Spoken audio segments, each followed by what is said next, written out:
सुहेल वड़ायत साहब, आपका ही फवाद चौधरी साहब के साथ इंटरव्यू जिसने कल रात से ही ना एक मीडिया में खलबली मचाई हुई है कि फवाद चौधरी साहब ने क्या कह दिया, अपनी पार्टी के इख्तलाफात किस तरीके से सामने लेके आए। ऑल्दो वो पहली दफ़ा सामने नहीं लेके आए, लेकिन कुछ बातें बहुत ज़्यादा खुल के इस बार उन्होंने आपके इंटरव्यू में कर दी हैं। जिस तरीके से लड़ाई झगड़े, किसने किसको हटाया, किसने किसको निकलवाया, इस इंटरव्यू के बाद अगर मैं आपका एनालिसिस पूछूं तो आपने इस इंटरव्यू के बाद पीटीआई की ओवरऑल कारकर्दगी, लीडरशिप के बारे में क्या नतीजा अखज़ किया कि क्या वाकई इमरान खान का अपनी पार्टी पर कंट्रोल नहीं है? देखें शाजिया, बहुत सी बातें तो जाहिर है जो फवाद चौधरी साहब ने कही वो सारे मीडिया को भी और आम लोगों को भी पता है। हाँ। दूसरी बात यह है कि फवाद चौधरी साहब ने जो अपना इंटरव्यू दिया उसमें उन्होंने अपनी लीडरशिप की बड़ी तारीफ की और उन्होंने सिर्फ अपनी जो सेकंड टियर लीडरशिप है, असद उमर है, शाह महमूद कुरैशी हैं या तरीन साहब है, उन्होंने हदफ तनकीद बनाया।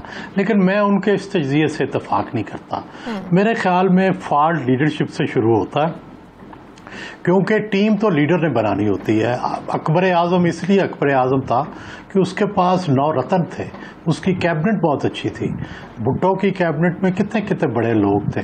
तो आप अपने लोगों की कैपेसिटी बिल्डिंग करते हैं, आप उनको पॉलिसी बनवाते हैं, आप उनको भुट्टो साहब आप मुस्तफ़ा खार को दूसरों को किताबें पढ़ने के लिए देते थे, इकट्ठे फिल्में देखते थे, जो तारीखी फिल्में होती थी उससे उसके ऊपर डिस्कशंस होती थी। तो इस तरह की टीम खान साहब क्रिएट नहीं कर सके कि जो एक यकजान हो, जो किसी एक विजन पे यकीन रखती हो और वो मुल्क को कहीं आगे लेके जाना चाहती हो। अच्छा, आप ये जो असद उमर ने जहांगीर तरीन को निकलवाया, जहांगीर तरीन ने असद उमर को निकलवाया, आपने अभी ये बात की कि आप इस उनके तज्जिए से जो है इत्तफाक नहीं करते?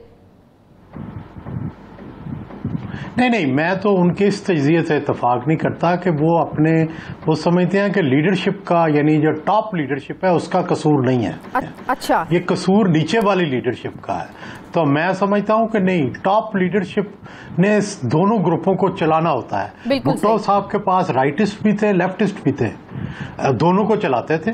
शेख रशीद भी थे और मुस्तफ़ा खार भी थे, कौसर नियाजी भी थे और दूसरे लेफ्टिस्ट महराज मोहम्मद खान भी थे। तो दोनों ग्रुप चलाते थे। अयूब खान का जमाना था तो शुएब थे, एक तरफ वजीर खाना अमेरिकन लॉबी थी, भुट्टो साहब लेफ्टिस्ट थे। दोनों को चलाते थे। बिल्कुल सही। तो इस नवाज शरीफ के जमाने में भी 2 लॉबियां थी। तो ये आपने चलाना होता है, लीडर ने चलाना होता है। बिल्कुल बिल्कुल बिल्कुल। अच्छा सुहेल वड़ायत साहब, जब फवाद चौधरी साहब ने कल ये बात की ना कि असद उमर ने जहांगीर तरीन को निकलवा दिया, तो मुझे आपका वो कॉलम याद आ गया, टार्जन की वापसी। वो आपको याद होगा, अप्रैल के महीने में आपने लिखा था असद उमर की सारी कारकर्दगी के हवाले से। तो फिर अगर ये मान लिया जाए कि वाकई ऐसी बात है, जो बड़े हल्के ये बात करते हैं, इवन पीटीआई के अपने लोग भी ये बात करते हैं, फवाद चौधरी साहब ने कर दी, तो फिर जो चीनी इंक्वायरी कमीशन रिपोर्ट आई, जो जहांगीर तरीन पर इल्जामात लगे, उनको जिम्मेदार ठहराया गया, फिर क्या सबको एक साजिश कहा जाए असद उमर की? सवाल तो फिर यही उठता है। देखें चीजें मौजूद होती हैं, असल बात है प्रेसिपिटेट कौन सी चीज होती है। हाँ। फर्ज करें नवाज शरीफ के खिलाफ जितने भी केसेस बने हैं वो कोई नए तो नहीं है, वो तो कई साल पुराने हैं, ठीक है, कोई 20 साल। इसी तरह जितने केसेस बनते हैं, तो सवाल यह है कि गवर्नमेंट की इंटेंशन क्या है, क्या वो उस चीज को कंडोन करती है या केस बनाना चाहती है। हाँ। अब उसी चीज को जहांगीर तरीन अब सस्ती चीनी दे रहे हैं, अब अगर वो गवर्नमेंट के साथ होते तो बल्ले बल्ले हो रही होती। हाँ। अब गवर्नमेंट से अलग हैं तो उनकी ये नेकी भी काम नहीं आ रही। तो ये तो आपको पता है, हमारी गवर्नमेंट्स जो हैं वो एक सीधी चीज को उल्टा कर देती हैं और उल्टी को सीधा कर देती हैं।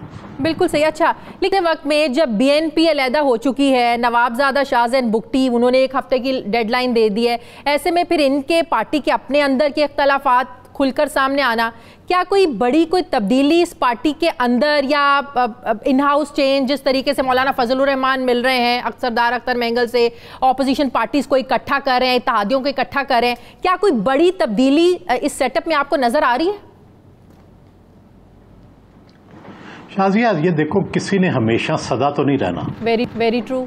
लेकिन ये कहना कि 10-15 दिन में कोई तब्दीली आ रही है, नहीं, कुछ नहीं हो रहा। फिलहाल तमाम लोग बाशमूल अपोजिशन चाहती है कि भाई ये चलाएं, लेकिन मुझे ये लगता है कि ये जो 6 महीने अगले हैं, खुद प्राइम मिनिस्टर ने भी कैबिनेट में ये कहा है कि भाई ये 6 महीने हमारे डिसाइसिव हैं। और मैं भी इत्तेफाक करता हूं कि ये 6 महीने डिसाइसिव हैं। इनसे अगर डिलीवरी हो गई तो ये चल जाएंगे, नहीं तो जाहिर है रियासत इनका बोझ बर्दाश्त नहीं करेगी। क्या होगा फिर इनको जाना होगा। क्या सेटअप होगा 6 महीने में? जिन्होंने 2 साल में डिलीवर नहीं किया, 6 महीने में कौन तवक्कुआत लगाएगा इनसे? देखिए, ना मार्शल लॉ आ सकता है, ना नए इलेक्शन हो सकते हैं। तो इसका मतलब यह है कि अंदरूनी पार्लियामेंट जो है इन हाउस चेंज आएगा, और यही वाहिद रास्ता है फिलहाल। लेकिन इस रास्ते पे जाना नहीं चाहिए।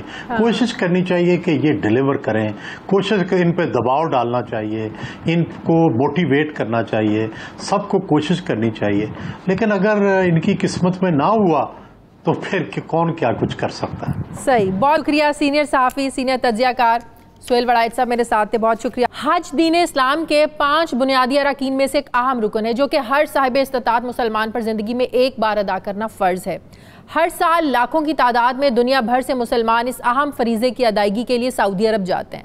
गुज़श्ता साल 2019 में 26 लाख मुसलमानों ने हज का फरीज़ा अदा किया था, लेकिन इस बार कोरोना वायरस की वबा की वजह से सऊदी हुकूमत ने हज को महदूद पैमाने पर करने का फैसला किया है। सऊदी वज़ारत हज ने यह ऐलान किया है कि इस साल हज होगा और महदूद तादाद में आज़मीन हज शरीक होंगे। सऊदी वज़ारत हज के मुताबिक महदूद तादाद में अंदरूनी मुल्क से मुख्तलिफ ममालिक के शहरियों को हज का मौका दिया जाएगा। ये फैसला उन्होंने बताया इसलिए किया गया है कि हज महफूज और सेहतमंद माहौल में हो, कोरोना से बचाव के तकाजे पूरे किए जाएंगे। आज़मीन हज की सलामती को यकीनी बनाने के लिए समाजी फासला बरकरार रखा जाएगा और इंसानी जान के तहफ़्फ़ुज़ से मुतालिक इस्लामी शरीयत के मकासद पूरे किए जा सकेंगे। सऊदी वज़ारत हज की जानिब से आज़मीन हज के लिए खुसूसी हिदायत भी जारी कर दी गई हैं, जिनके मुताबिक एक वक्त में 10,000 से ज़्यादा अफराद को हज करने की इजाज़त नहीं होगी। तमाम मुक़द्दस मकामात पर पहुँचने से पहले आज़मीन हज के टेस्ट किए जाएंगे। रवां साल 65 साल से कम उम्र मुसलमान ही हज अदा कर पाएंगे। हज मुकम्मल करने के बाद तमाम हज्जाज को खुद को करंतना में रखना होगा। तमाम कारकुनान और रज़ाकारों के भी हज शुरू होने से पहले कबल जो है ना वो टेस्ट किए जाएंगे। हज के दौरान किसी भी इमरजेंसी से निपटने के लिए एक अस्पताल भी तैयार कर लिया गया है। समाजी दूरी के इक़दामात को भी लागू किया जाएगा। नाज़रीन, यकीनन ये खबर दुनिया भर के मुसलमानों के लिए दिल गिरफ्ता है और मुसलमान सोच भी नहीं सकते कि इस साल जो है ना वो हज नहीं हो सकेगा। लेकिन इसके बावजूद तारीख़ में तकरीबन कहा जाता है कि 40 मौक़े ऐसे आए जिसमें हज नहीं हो सका और कई बार खाना काबा जो है वो हाजियों के लिए बंद रहा। लेकिन मौजूदा सूरत हाल में क्या सऊदी अरब की हुकूमत का ये जो फ़ैसला है ये दुरुस्त है या इससे बेहतर भी अच्छा फ़ैसला कोई और हो सकता था? मैं बात करूंगी, मुझे ज्वाइन किया है चेयरमैन रोयत हिलाल कमेटी मुफ्ती मुनीबुर रहमान साहब ने। अस्सलाम वालेकुम, बहुत बहुत शुक्रिया मुफ्ती साहब आपने वक्त दिया।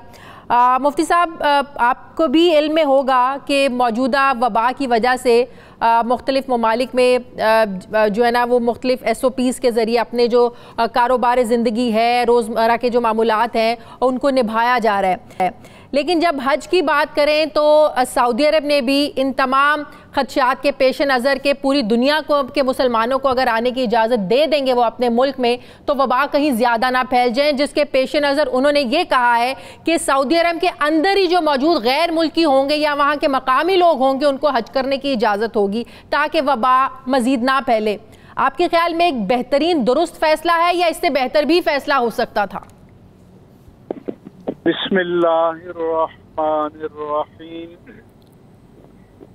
सबसे पहले मैं ये कहना चाहूँगा कि जो कोरोना की वबा दुनिया भर में फैली हुई है ये एक हकीकत है और इसका सामना हिकमत व तदब्बुर और एहतियाती तदाबीर से किया जा सकता है।